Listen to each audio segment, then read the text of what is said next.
मसाजोगचे सरपंच संतोष देशमुख यांच्या हत्या प्रकरणात धक्कादायक माहिती समोर आली आहे। संतोष देशमुख यांची हत्या खंडणी प्रकरणातून झाली आहे। तसंच वाल्मिक कराड याला सुदर्शन घुलेनं कॉल केला होता अशी माहिती पोलिसांनी सादर केलेल्या आरोपपत्रातून समोर आली आहे। तसंच नांदूर फाटा इथं तिरंगा हॉटेलवर संतोष देशमुख यांच्या हत्येचा कट रचला गेला होता अशी माहिती देखील समोर आली आहे। या प्रकरणात वाल्मिक कराड हाच मुख्य सूत्रधार असल्याचं पोलिसांनी आरोपपत्रात म्हटलेलं आहे। नांदूर फाटा इथं विष्णू चाटे आणि सुदर्शन घुले यांची तिरंगा हॉटेलवर भेट झाली। संतोष देशमुख आडवा आला तर त्याला कायमचा धडा शिकवा असा निरोप विष्णू चाटेनं सुदर्शन घुले याला दिला होता अशी धक्कादायक माहिती दोषारोपपत्रातून समोर आली आहे। तसंच संतोष देशमुख यांना मारहाण करताना व्हिडिओ कॉल सुरू होता।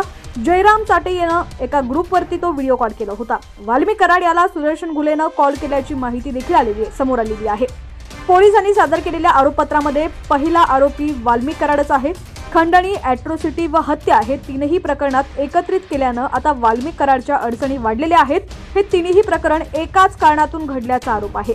कट कुठे रचला याची माहिती आणि पुरावे सीआयडीच्या हातात असल्याचं देखील समोर आलंय। दरम्यान 1 नंबरचा आरोपी Walmik Karad, 2 number Vishnu Chate, 3 number Sudarshan Ghule, 4 number Pratik Ghule, 5 number Jayram Chate, 6 number Sudhir Sangale, 7 number Siddharth Sonawane आणि 8वा नंबर कृष्ण आंधळेचा आहे।